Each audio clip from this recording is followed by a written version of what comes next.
Hi friends, எல்லாருக்கும் வணக்கம்.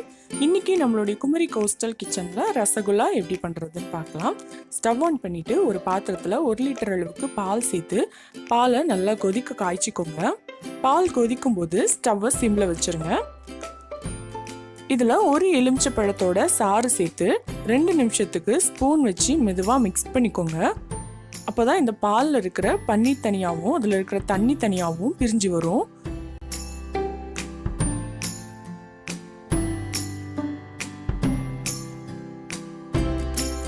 இப்போ பன்னீர் நல்லா தனியா திரிஞ்சு வர ஆரம்பிச்சிடுச்சு. இதை இப்போ வடிகட்டிக்கலாம். இதுல எலுமிச்சை பழத்தோட சாறு சேர்த்துருக்கிறதுனால அந்த எலுமிச்சை பழத்தோட வாசனை தெரியும். அதனால வேற தண்ணியில இதை கழுவிடலாம்.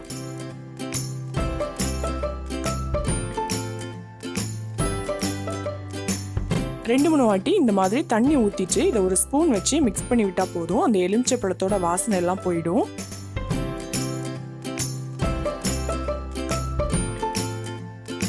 இப்போ இதை ஒரு வெள்ளை காட்டன் துணியில போட்டு இறுக்கமா முறுக்கி விட்டுக்கோங்க.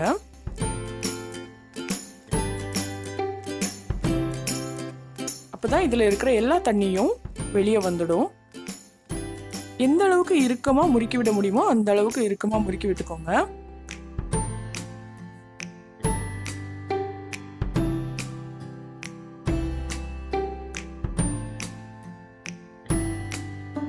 இது ஒரு 30 நிமிஷத்துக்கு அப்படியே இருக்கட்டும். பாருங்க, பன்னீர் அழகா வந்துடுச்சு.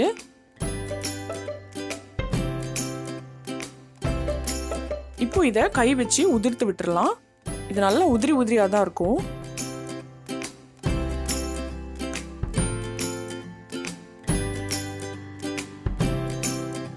இது நல்ல சாஃப்டான சப்பாத்தி மாவு பதத்துக்கு வர்றது வரைக்கும் கொஞ்சம் அழுத்தமா இந்த மாவை பிசைஞ்சு விட்டுக்கோங்க.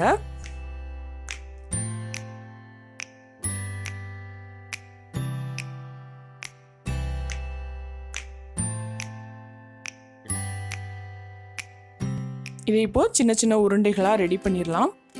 1 லிட்டர் பால்ல கிட்டத்தட்ட 9லிருந்து 10 ரசகுல்லா ரெடி பண்ண முடியும். இந்த மாதிரி உருண்டைகளா ரெடி பண்ணி வச்சதுக்கு அப்புறமா ஒரு குக்கர்ல 2 கப் அளவுக்கு சுகர் சேர்த்துக்கோங்க. கூடவே 7 கப் அளவு தண்ணி சேர்த்து இந்த சுகர் நல்லா தண்ணியில கரையிறது வரைக்கும் இதை காய்ச்சிக்கோங்க.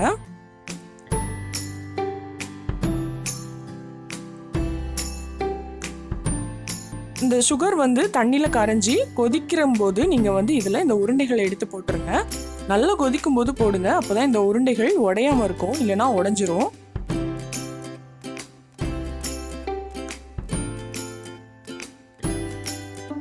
இதை ஒரு 15 நிமிஷத்துக்கு மூடி போட்டு வச்சிருங்க. 5 நிமிஷத்துக்கு ஒருக்கா இதை திறந்து விட்டுட்டு நீங்க ஸ்பூன் வச்சு மெதுவா மிக்ஸ் பண்ணிக்கோங்க. மிக்ஸ் பண்ணும்போது கவனமா மிக்ஸ் பண்ணுங்க, இல்லைன்னா இது உடைஞ்சிரும். இப்போ 15 நிமிஷம் ஆயிடுச்சு. இதை அந்த சுகர் சிரப்போட சேர்த்து ஒரு பவுல்ல எடுத்து வச்சுக்கோங்க. கிட்டத்தட்ட ஒரு 6 மணிலிருந்து 8 மணி நேரம் இது அப்படியே இருக்கட்டும். அதுக்கப்புறம் தான் இதை எடுத்து சாப்பிட முடியும்.